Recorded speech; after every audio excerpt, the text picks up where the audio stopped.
Hi, everyone, and welcome to another episode of the Galit Speaks podcast, where we talk about all of the topics that matter to me.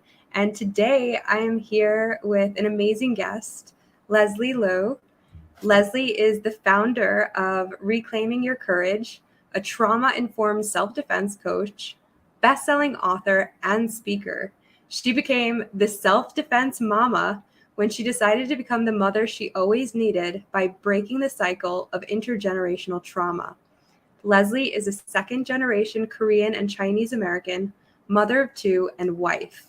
She is a San Francisco native and has been a martial artist for over 20 years. Leslie helps professional women and mothers stand in their power through mind, voice, and body. At the start of the pandemic, Leslie was deeply impacted by the rise of anti-Asian hate crimes. She has dedicated her life to #StopAsianHate and strengthening her community by helping Asian women find their voice and not fall victim to being perceived as easy prey. Her mission is to save the lives of AAPI women and allies to the BIPOC, Latinx, LGBTQIA+, neurodivergent, and differently abled communities. Thank you so much for coming on, Leslie. I'm super excited about all these topics today. Oh, I'm so pumped. Like I was feeling that intro and I'm just like playing in the background here. So thank you for having me. Yeah, I try to make it fun. I mean, how can you exist and have this type of, space without a little bit of fun and feeling good and energy about it? Yeah, I mean, that's the key word here. We're radiating energy and I just we don't know each other, but I'm already drawn to yours. Aw, thank you. I'm super drawn to you too, and everything that you're about. So especially, okay, so I want to get right into the self-defense stuff. Yeah, because I'm super pumped about it. I actually just saw, it's kind of weird how things work. I just saw in my neighborhood, there's a women's self-defense class happening for the Women of Business Chamber of Commerce in my town.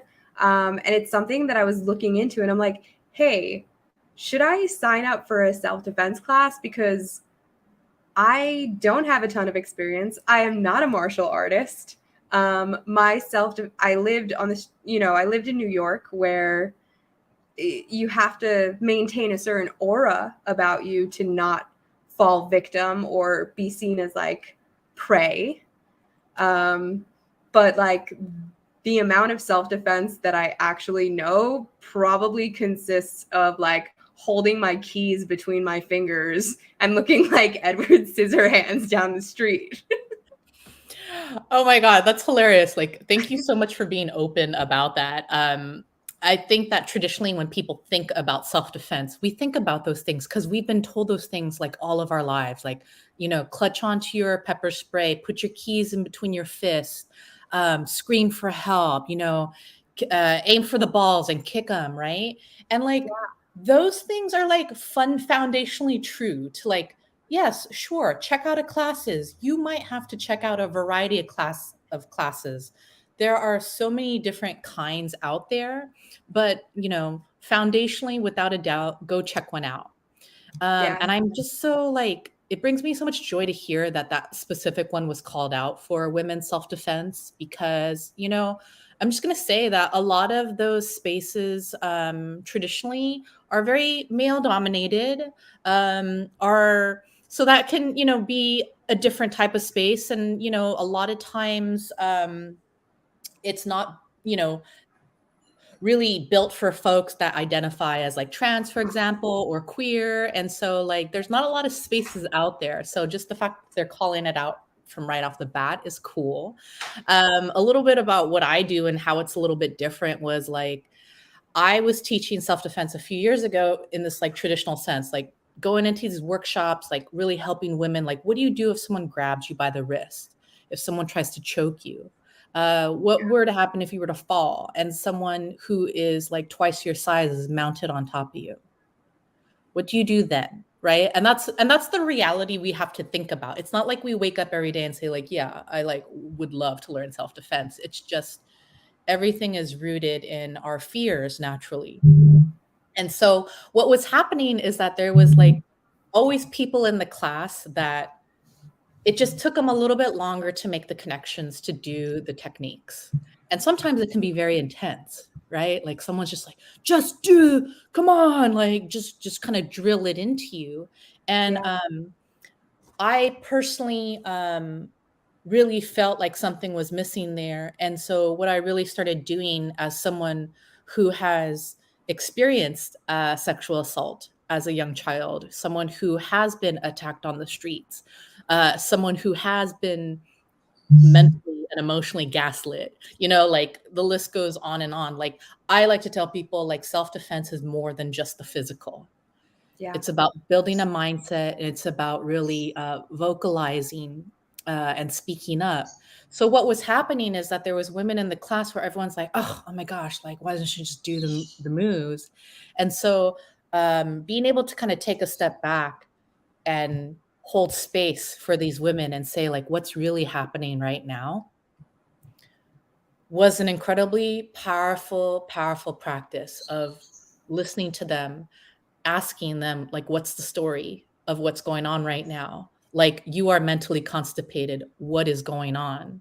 And a Yeah. lot of times that's when a rush of stories start coming out, right? Whether you're someone who is like uh, a rape victim or someone who has experienced microaggressions in the workplace or who understands like what it's like to have someone control you based off of finances. And Yeah. a lot of women were talking to me about the pandemic and the control in physical environment and temperature was a thing that was happening. So there's all this going on. And so I really started diving into this piece of what if I just really focused on mindset, talking to women about their identity, talking to them about their stories, and really focusing on healing first and then Yeah. tying it into the power of speaking up, because a lot were like, hey, I want to speak up but I don't actually know how to, like I've been conditioned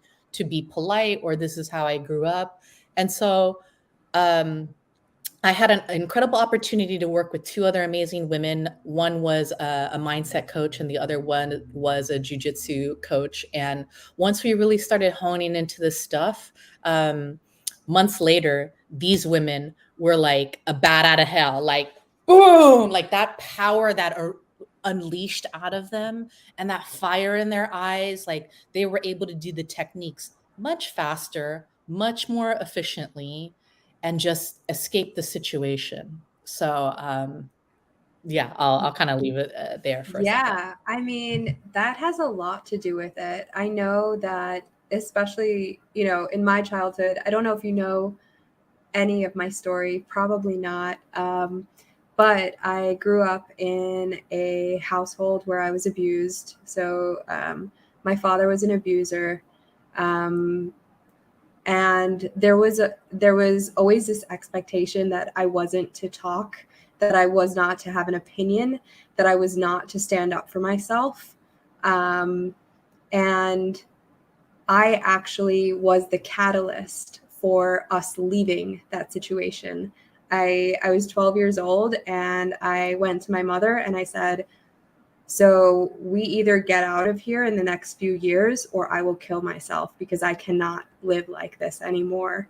And I reached out to, I ended up reaching out to my carpool driver who kind of set things in motion and got me in touch with like a domestic violence shelter. And then I passed that information on to my mother, and we ultimately escaped within a year after that.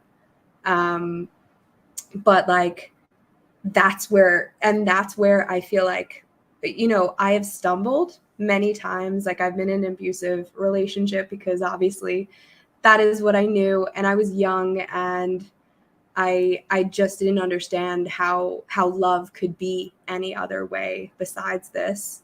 So I had that, and then I have been a victim of sexual assault from an ex-partner.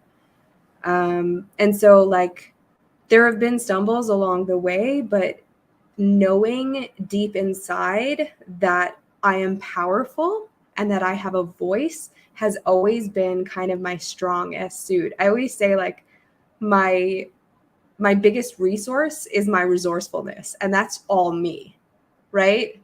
That has nothing to do with what anyone else can do for me. That's like me, my abilities, my brain, my way to figure out how to get out of a situation if I get into it. So I think that building that mental aspect, because that's definitely the part that I have worked on. I've been to a ton of therapy and lots of different, I've worked with some coaches, and also just worked with myself and shadow work. And as the the most uncomfortable thing that I did, which worked amazingly for me, was spending time with myself in the mirror and talking to myself. And it's super uncomfortable. Like, the first time that I did it, and I started really basic, just telling, looking at my reflection and saying, I love you. And the amount of tears that happened just from doing that, it was like so uncomfortable, so foreign to like actually look at me and say, I love you. You're amazing. You're beautiful. You are capable. You are smart. It's so hard because we've been conditioned to not do that. We've been conditioned that, like, oh, that's arrogant. And especially as a woman, like, if a man did that, oh, he's confident. If a woman does it, you're arrogant, you're aggressive, you're this, you're that. And I have been called every name in the book. And now I just, like, I want to wear all of that as a badge of honor. Like, yes, I am all of those things. And if I was a man, you would be praising me for it right now. And I'm going to own it regardless. Wow. Like, can we just take a beat and acknowledge that even though you were in this environment in which you were being told to not use your voice, to literally be silenced, and to be the catalyst that got you and your mom out of that situation, like, how did that land for your mother, like, when you said those words? So it was hard for her because she had tried to leave several times before. But he had convinced her that, so my father was, I mean, I have to give it to him. He's very intelligent. And he managed to convince her that she would get the kids taken away from her if she left. And he even, like, oh my God, like, I'll tell you a story and you'll understand, like, the levels of what he did. But basically, he kept telling her that there were UFO sightings, that when she was going to work, he would tell her, oh, there was like a UFO sighting. They've been talking about aliens and blah, blah, blah, blah, blah. And this was like many, many years ago when we didn't have the same type of like news and social media and stuff like that. And there was like a news broadcast on regular TV, like once, twice a day or something like that. And he had been setting this up for months. And then one day he called her at work and he was like, UFOs landed on the highway, and like gave her like this whole crazy story. And she went to her, she was at work as a nurse, and she went and told some people about it. That night she gets home and he's like, see, now people will always think you're crazy. And like, so that like level of just intense, just brutal emotional breaking down. And so my mother was at that point where I feel like she needed that like shove of just like, no, it doesn't matter what happens. We're gonna fucking figure this out. We're gonna do it because there is no other option. It's that or I die. Like, and so my mother, she just, at that point, she got it. And it kind of skewed our relationship for a little while because I felt for a couple of years like while it was happening and afterwards, I kind of felt like an adult and maybe her mother and not her daughter. But we have since like reworked that relationship, and she is a million times better and is totally like capable and has come into herself since we left. It was just those like first few years where like she was trying to figure it out. And I guess at that point I had taken on so much of an adult role that I was her confidant rather than like a child. Yeah, I mean, just to acknowledge, like, not only were you her confidant, you were her biggest advocate at 12 years old. So Yeah. you literally fought for your life and your mother's life. And so that role reversal, yeah, I can see how it was a lot to process, but like it's interesting to me where you are today in what I know about your work, because you were that 12-year-old advocate. And even though you've gone through abuse kind of like later in life and all throughout life, you've cut, and then you're telling me, no, like I practice in front of the mirror, which is a lot of what I advocate for, of really helping people understand this connection between what your body is saying and what your words are saying. And sometimes there's disconnect, and sometimes that isn't an alignment. And so here you are instinctually doing those things. So I just want to acknowledge that, like, not only were you your best advocate and your mother's advocate, like, you listened to those like visceral gut instincts that I really try to teach my clients, is about that woman warrior, those instincts. Like, you're not looking for a savior, because No. you're worth fighting for. You are enough, and you were enough to save you and your mom. Yeah, I think that's really where I got it from. Like that first interaction with trying to save myself and being capable of doing it at 12 years old. And it wasn't just myself, it was my mother, my little sister. And, you know, I'm actually, there's 6 kids in my family, and I'm number 5 out of 6. So having to, you know, and the older kids were out of the house already because there's 8 years between me and the one above me. So like the older kids were kind of like out of the house already, out of it. And me being able to be like responsible for my mother, my little sister, save us, get us out of that environment, just kind of built this crazy self-confidence within me that like I firmly believe that I could be dropped anywhere in the world and be completely fine. Like drop me with nothing but, you know, the clothes on my back, and I will figure it out. And I actually proved that to myself again when I was 19. I bought a one-way ticket to South America, and with a backpack. And my whole family took bets on when I would come back, and the longest was 2 weeks. And I came back 6 months later when I ran out of money. So at like when I ran out of money, and technically I didn't even really come back because of that. I came back because like my best friend at the time was getting married and she wanted me to be in her wedding. And like, but I feel like it's because of taking that initiative that I learned, like, listen to your gut, listen to your instincts. And in South America, like traveling as a woman alone, I always listened to my instincts. And that's why, you know, the things that happened to other people didn't, I believe they didn't happen to me, because whenever I felt weird about a situation, I got the fuck out of there. And as women, we're kind of trained to be nice and stay.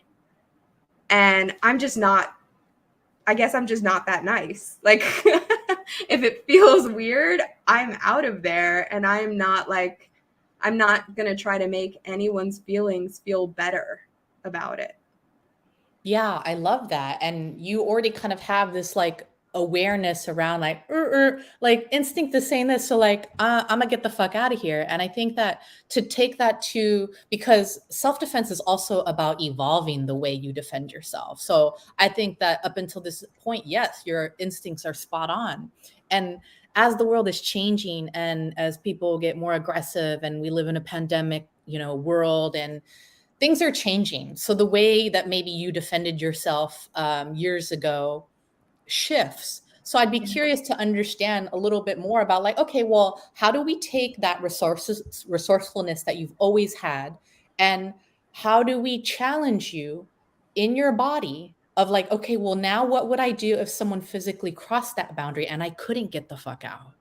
Yeah, that is What exactly coaching. why I was looking at self-defense classes this morning, because I'm just like, I I've been in situations where I have been overpowered, and I am a small woman. Like, I am not even 5'2".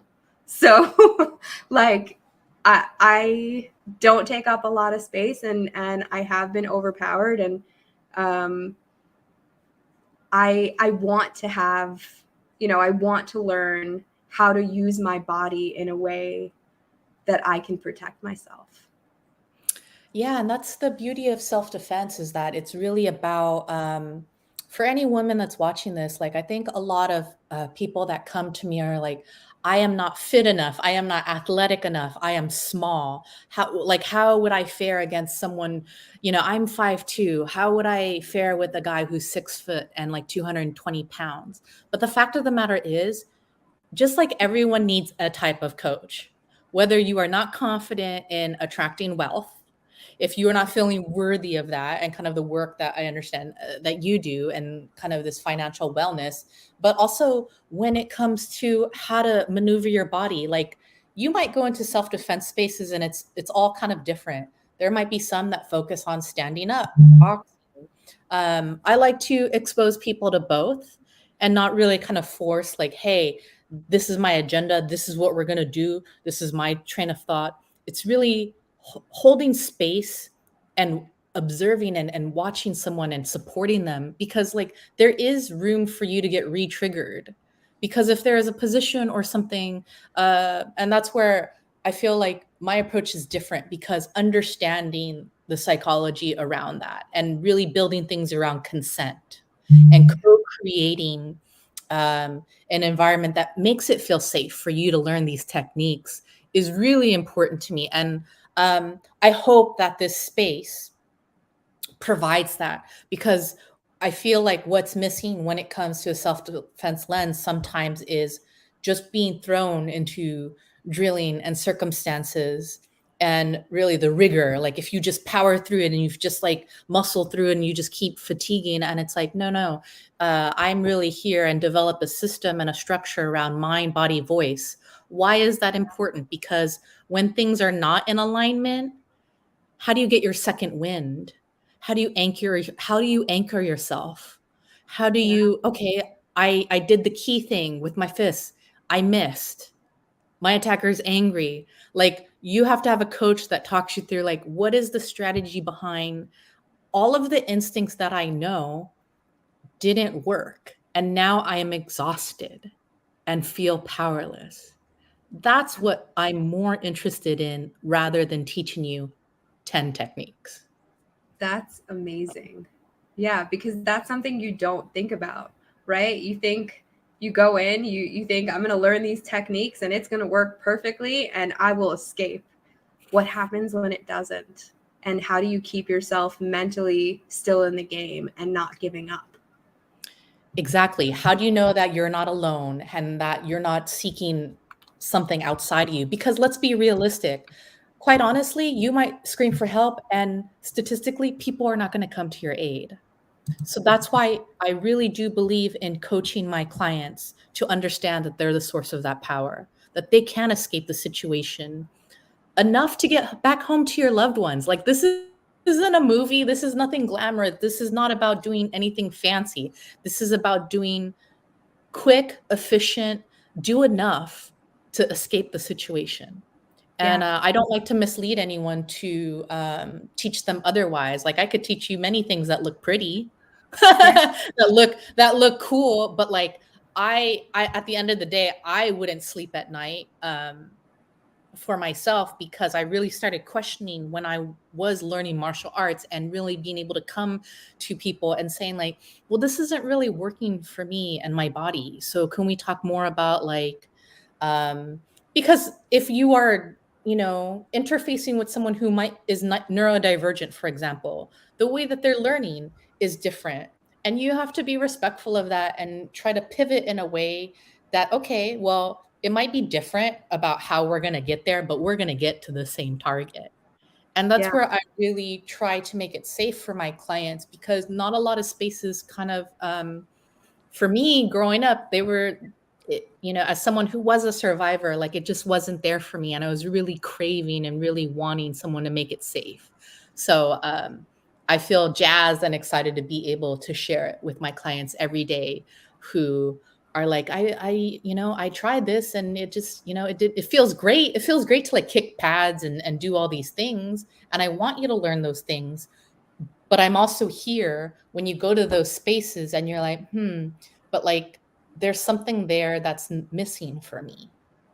And I think that's the importance of the programs that I offer and the one-on-one work is like I really am trying to focus on the long term. The other things make you feel satisfied in the moment, like buying cool accessories to put on your keychain feels good because it's instant gratification, but like there's a lot of skill involved with pressing a button to administer like pepper spray and being realistic with my clients about like, okay, but if you miss, your attacker is now angry.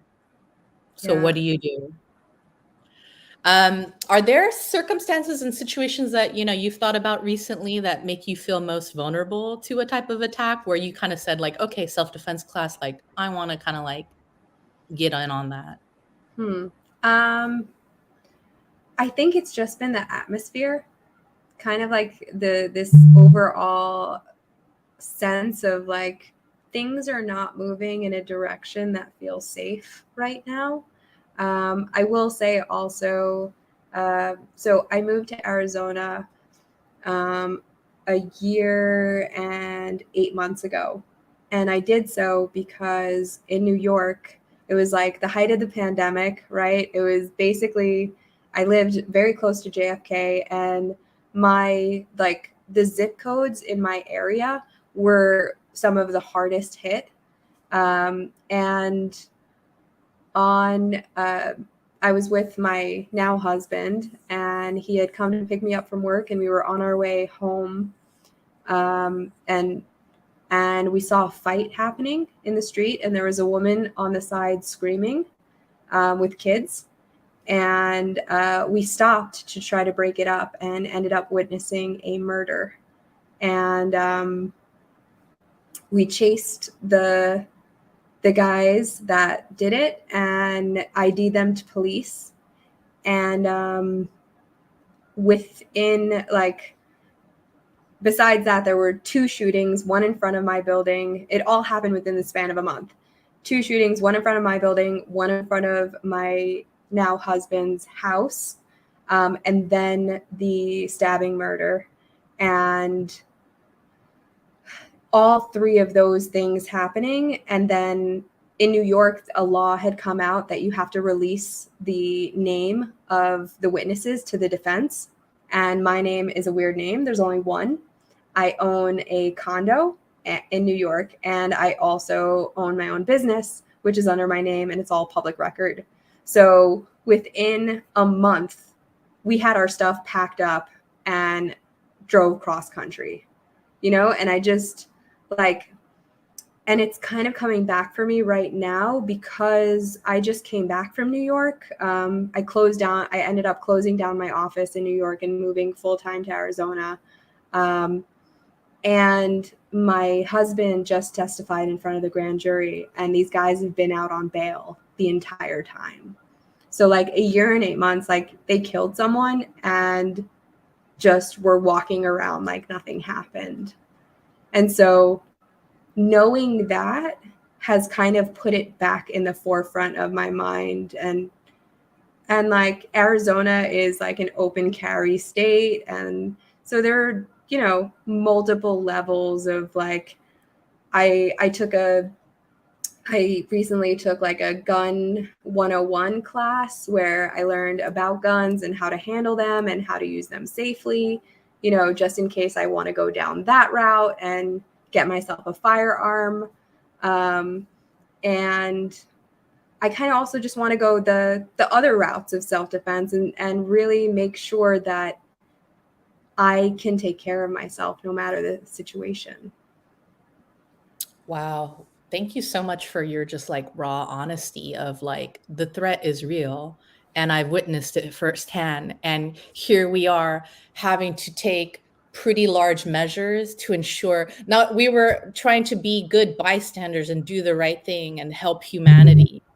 Yeah. But yet I am seeing the worst parts of humanity and systems of oppression and situations that now put our lives and at risk. And I think that that's very real. And I think those are the things that we need to talk about more rather than, no, the threat doesn't exist. It's like, no, like the pandemic has amplified the way that we interact.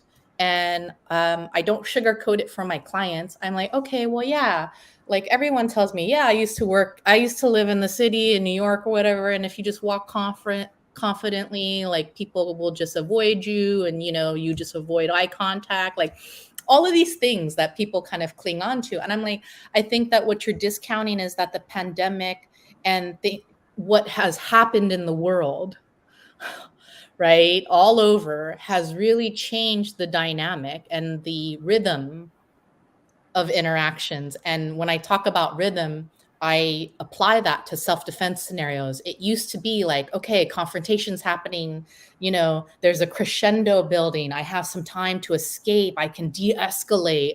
I can do this.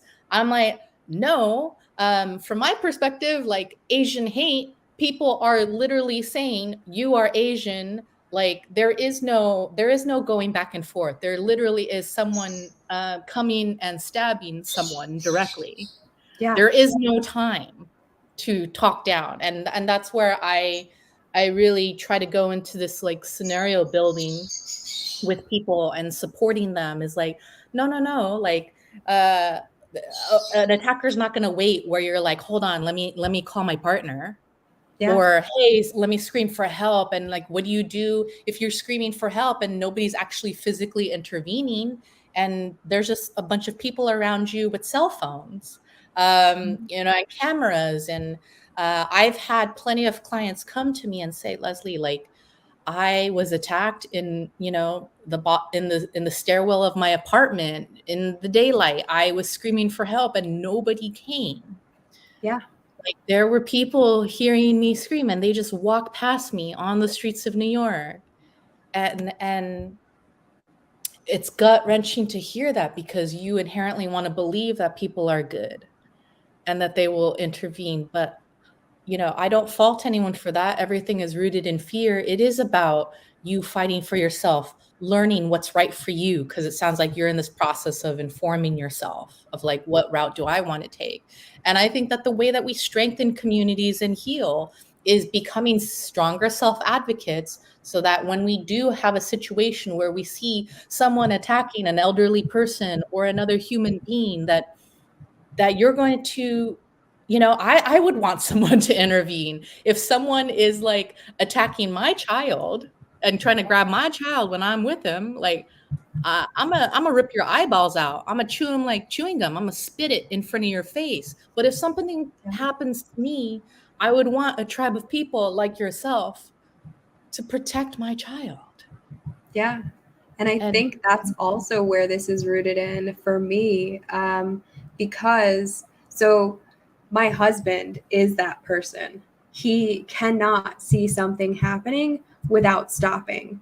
Now, before him, like, I always had this idea in my head of like, save yourself, you're small, people, you can't, you're not capable of like intervening successfully.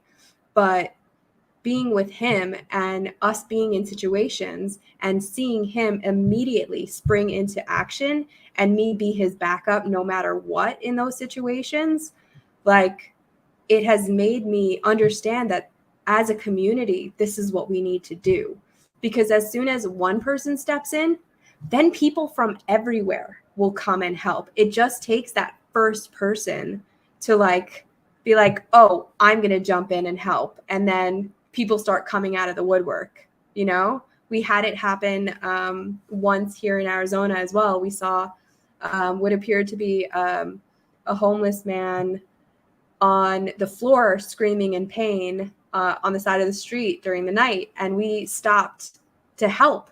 And as soon as we did that, all of a sudden, like, a nurse came from here and another person. So it's just like getting into this idea that we are a community and we have to support each other in every single way. And if you see something going down, you should be ready, willing, and able to step in. And so I think that's where this like wanting to learn comes for me.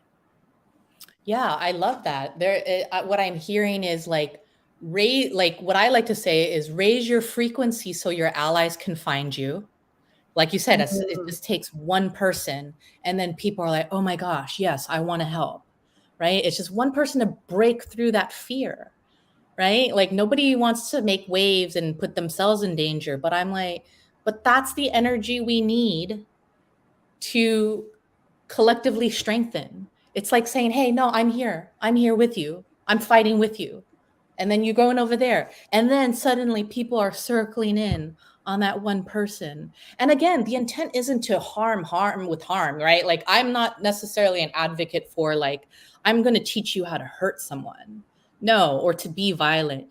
It might have to get to that, but sometimes simply helping people use their words and the power of that their voice, and the power of being able to say like, I need you to take 3 steps back away from me. You're not on, like during the yeah, pandemic, it was like I had literally spent months being able to teach people like, okay, well, what happens when someone crosses that social distancing? What do you say? And yeah, they're like, what do you mean? What do you say? And I'm like, you are uncomfortable and you don't feel safe. What, like really supporting people and really trying to demystify this idea that self-defense has to be dangerous and it has to be putting yourself in a life or death situation. Sometimes it is really just doing the right thing and calling it out and saying like, I need you to create space right now. I need you to take 2 steps back. She yeah, told you she was uncomfortable. Take a step back. Right? yeah, And it's about being intentional, and it's about letting the person know that you see them and you're drawing the attention to them. And that's the energy that we want to bring. But it's not going to work if it's like, yeah, excuse me, can you that's not, like she right? Like we have to be so assertive in our language, and that's not aggressive. It's just being straight to the point and doing for another human being what you would want done for you. yeah, So it's really just back to basics is what I like to say. So yeah, yeah, the reason why I'm even talking about all of this is I really love how you're using your platform to amplify these voices of your own experiences and others. Like I think sometimes people are like, well, I don't really see the violence, so I'm not really impacted by it, or I don't feel unsafe, right? And I'm like, okay, well, in instances about Asian hate, for example, women have been pushed into the subway and have Yeah. died. Uh, when we are talking about hate crimes and incidents and intervening, I'm like, there is a reality here that I live every day when I walk out the door. There are conversations that I have with my children and my husband around what were to happen if daddy were to get shot. Like, these are the discussions that, like, uncomfortable conversations that we have to have. Like, Yeah. I talk to, I teach classes around, like, talking to your children about when you are encountering a stranger, what do you vote? Like, what is our strategy?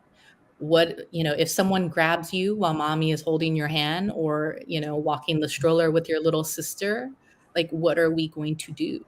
Because now it's not even a hypothetical, it's happening. There's just no media amplification of it. Yeah. I would love for you to share a little bit more about that and your experiences and the experiences of the Asian community so that the audience understands. Yeah, thank you so much for asking that question. I'll give you, uh, for someone who is watching this that has no concept of what I might be talking about, is a few years ago at the start of the pandemic, when we had that other president who referred to uh, COVID-19 as the Kung flu, and really turned it into a caricature around the Asian community. And what he did in that moment was amplify this stereotype that Americans have historically had around Asian Americans being the forever foreigner, Yeah. right? It's the reason why that we've gotten pushed to Chinatowns and other communities and areas, but it started inserting the idea back into people around, hate. So here I was, an Asian woman who is perceived, I identify as Korean and Chinese. I am perceived when I walk down the street as docile, as weak, as I won't speak up because I don't make waves. The assumption also is that I have cash, so I'm easy target, right? And Mm-hmm. um, so the rise in anti-Asian hate crimes was at a level of, like, I think 1900%. Like, when you actually look at hate as a virus, and that is just the reported crimes.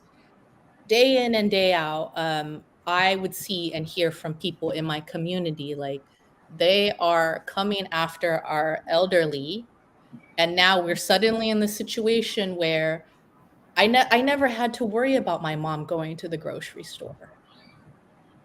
I didn't have that growing up, right? And then, all of these people who started becoming commemorative artwork because they had been killed and murdered. And so Yeah. then you started seeing this Stop Asian Hate coming into the picture.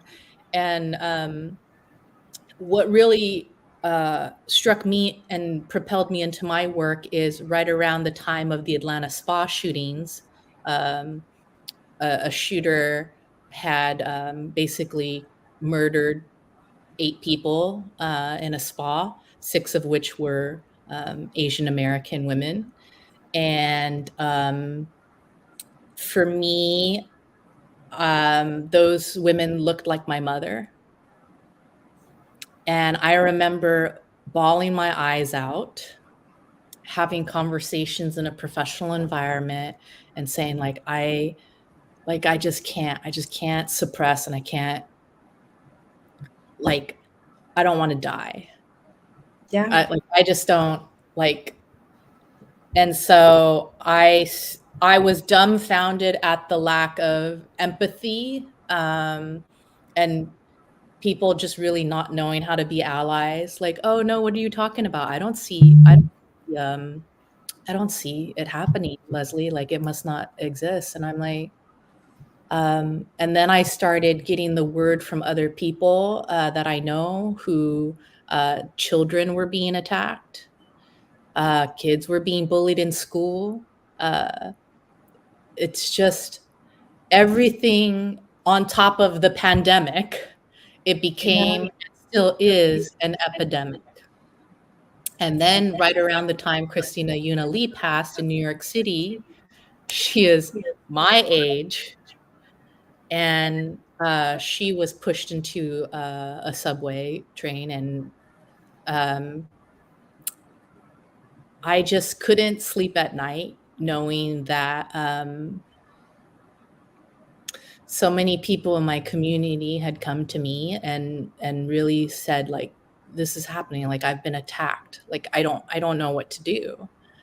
Yeah. uh, we're scared, and there's no media representation of it. You might see it here and there, you might see a PBS special once in a while, but it runs so deep, and if you don't even know about the problem, like, it's really just asking questions and learning how to be an ally. And I'm really not here saying like this is an only Asian problem. There's other marginalized communities, but hate breeds hate, and then things just um, I had just had so many uncomfortable circumstances of people, like, you know, telling, telling me like, hey, like calling me a chink publicly, like things that it's like, what? And those things started happening, and people started crossing my space. And I've had people follow me as I'm walking around, with Confederate flags, ironically enough, on their cars, following me. So the very principles that I teach my clients are the very things that I have to abide by, because I don't have the luxury of walking out the door and not thinking about these things. Like self defense for me is in every part of my vein, in my blood, and it's about building a legacy for my children to heal and understand that these things exist, that there's good in the world, but there's also hate. And I know that there's so many women out there in other countries that are impacted. Like, language doesn't transcend, right? But like things like being attacked, violence, like in the work that I'm doing, that's what I feel so incredibly moved by. Um, that all I can really do is really, I'm scared, and just really honoring that and saying, but I'm gonna lead with love anyway. Like, this is my heart. Like, this is my life. Like, if I could say one thing to you or teach you one thing that you remember that's gonna save your life, or have you intervene, like, if someone were to attack an Asian woman down the street, and instead of turning the other way, like, that could be my mom, my Yeah. kid's parent. So yeah, it's just I'm I'm very honored to like meet someone like you who's using a platform to talk about these things. Like, hey, this is my story, but I think it's really beautiful what you're doing of like, oh gosh, like tell us about that. Right? Rather than like, no, that's not happening, Leslie. It's like, no, it's happening everywhere globally. Yeah. Yeah, it's one of the reasons. Thank you so much for acknowledging that. And it's one of the reasons that as soon as I saw you, I wanted you to be on the show, because it I it starts with words. The hate starts breeding with words, and then it becomes physical, and then it's out of control, and we need to get it back into, like, we need to tell the stories. We need to use the power of our voices to acknowledge that this is happening, and not to turn a blind eye. um, it brings back feelings of, I'm Jewish, and you know, for me growing up, the Holocaust was something that we learned and we talked about a lot. And like, for me, I see signs, and like I recognize things, and separating out groups of people and calling them names and blaming them for things. Like, this is how it starts. That's how it becomes okay for entire nations to be, killed. That's how it happens. And I want to make sure, like, you know, one of the things that we always said is never again, never again. So that's not just never again for Jews and the Holocaust. That is never again for anyone in my book, you know? And I want to make sure that we get these stories out there and that we talk about it. And, you know, if you're not personally impacted by it, you can hear somebody's story that is personally impacted by it. And when you were telling your story, I was choking up. Like, I was getting super emotional because I know what that hate feels like. You know, I know what it's like to walk outside and be called something outside of your name, and it to be based on something you can't control. You know, like for me, it was being called a fucking kike. For you, being called something else, but it's still that same hurt. It's still that same, you know, feeling like somehow you are less than, Yeah, or it's a thought of level of less than. erasure. Just by existing, you should be extinguished. Yeah. Just by existing. And there's so much trauma, and I really thank you so much for. I think that's the biggest part of being an ally is asking questions and listening. And we have been so traumatized as a community and are constantly re-traumatized because whether you see it or not, and you don't follow the reporters who are reporting on it, it is now happening every day where we are shown an image of someone that looks like us, looks like our mother, our grandmother, our kids, passing. And I'm like, I don't want to die. Like, I want to be there for my kids. Like, I don't want me to have to die and be a piece of artwork or a hashtag for you to understand that there is a problem. I want everyone to know there is Asian hate. It exists. It's real. Yeah. I think that just saying that, that image that it brings to mind, like, I don't want to be a piece of artwork, that is so super powerful. And I feel like that is something that anybody watching can identify with. I don't want to be a piece of artwork. I don't want to, I just don't want that to be me. And I don't want that to be anyone. I don't want that to happen at all. So let me ask you, is there, because you are dealing with this on a daily basis, how? What do you do? And how do you cope with it?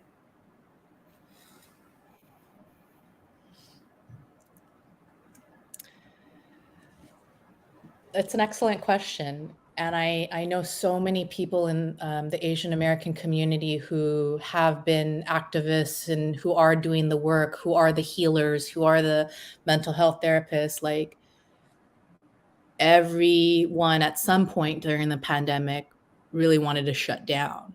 Like, it's just, how could you not? Like, mental health and having the depression and the anxiety and the burnout associated with having a giver's heart and wanting to be there for others, but kind of losing ourselves in the process as well, because we're literally fucking screaming and nobody, like, I shared videos of me screaming on beaches and things as a form of healing, because I'm like, I have to let it out. Like, I feel like screaming and no one's listening because there's such a level of erasure here.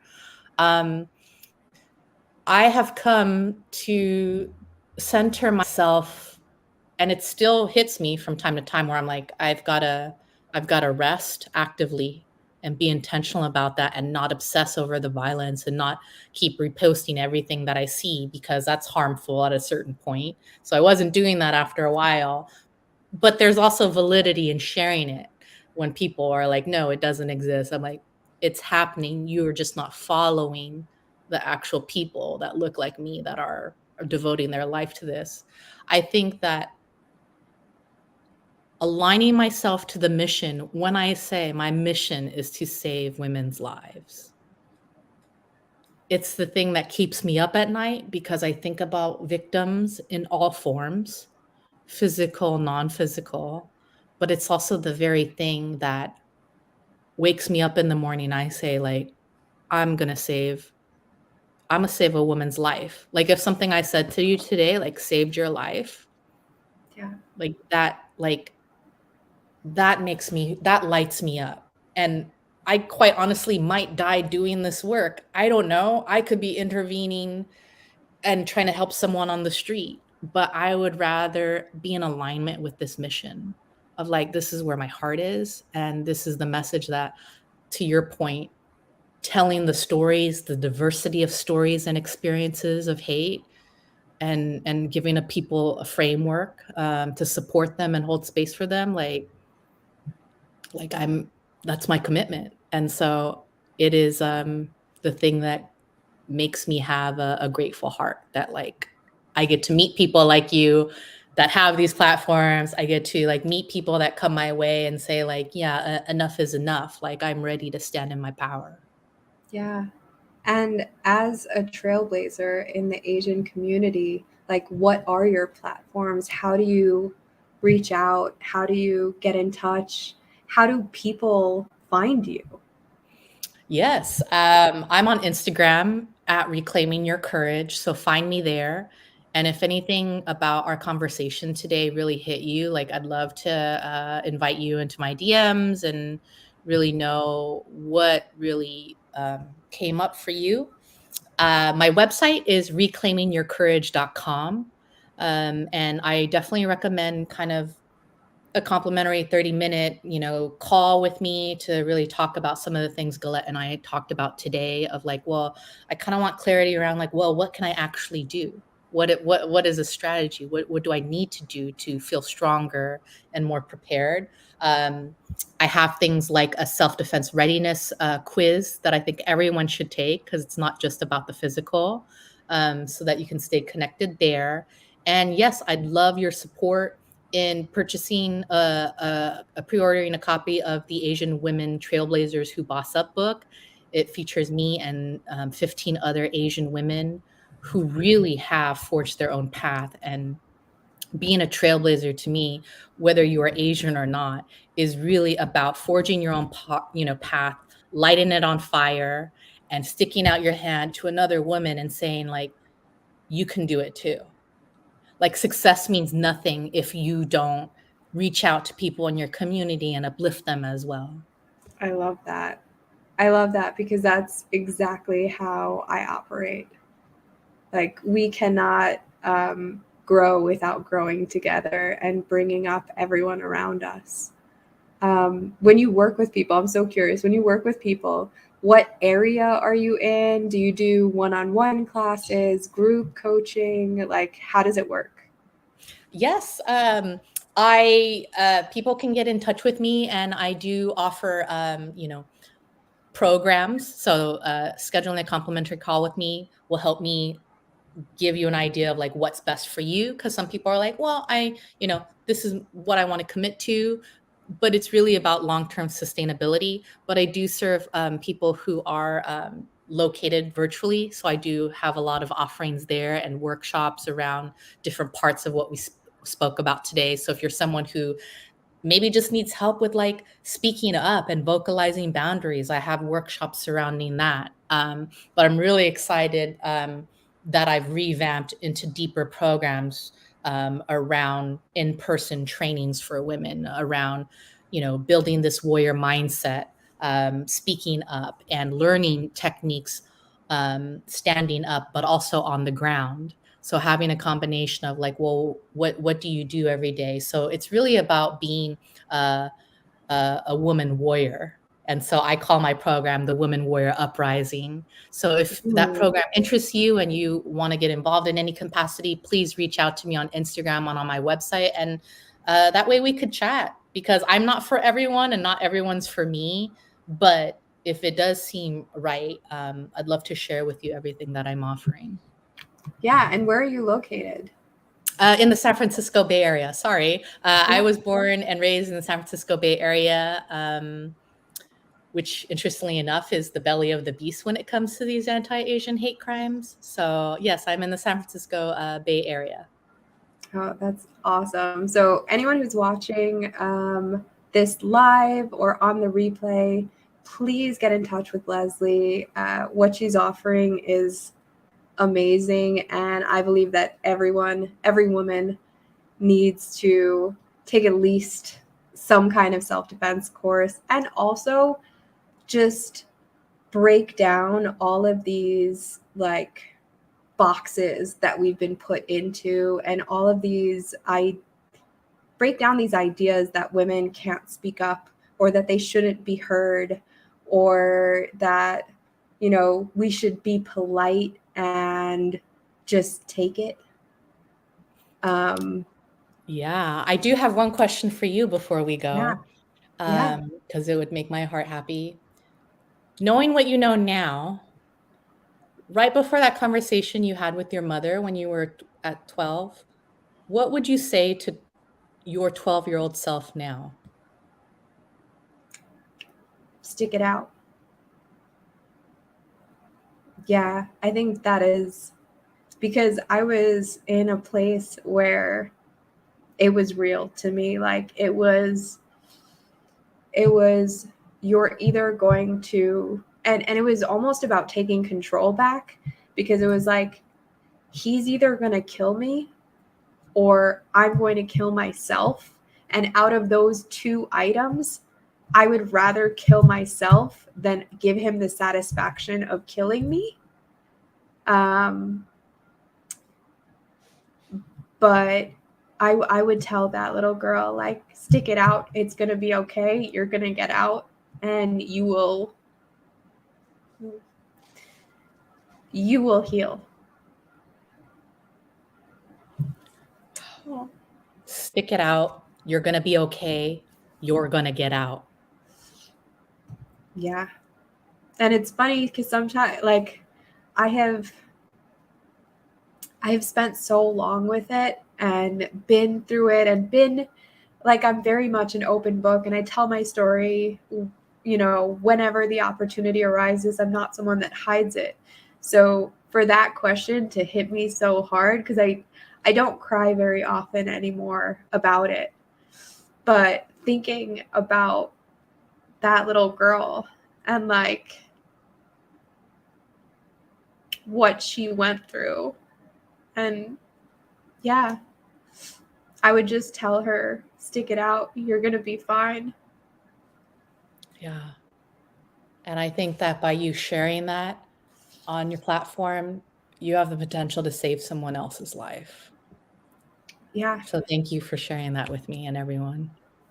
Thank you. Thank you for asking me that question. It's not very often that it goes the other way, you know, where like someone asks me a question that really hits hard, and because I'm so open with it, and I'm just like, here, verbal diarrhea, I'll tell you everything that happened, you know. But yeah, I really appreciate you, and thank you, because that is why I do this. Like, that's the reason I share so openly all of my stories, because if it can help one little girl, then that's it for me. I'm fine. I've done my job. Well, I see your heart. So thank you. Thank you. All right. So I am going to post. Whoa, we went over an hour. Oh I this was know. such a great conversation. And honestly, I might have to have you back, but we'll talk about that. If you want to get in touch with Leslie, I am going to post all of her information, all the social media. I will share it. If you know of anyone that needs to hear this, please share. This is Galit Speaks on Facebook, Galit Speaks on Instagram, on YouTube. If you're watching this on YouTube, hit that like, subscribe button. I even started posting these on LinkedIn. So we went live on LinkedIn too, on my personal page. This is out for everyone. So please share it with anyone that you think needs to hear it, or just share it because you don't know who needs to hear this. Thank you so much for being here, Leslie. I really, really, really, really appreciate you. What you're doing is amazing, and it's so inspiring to have met someone like you. And it goes both ways, Galit. Thank you so much. Have a great day. Bye, everyone.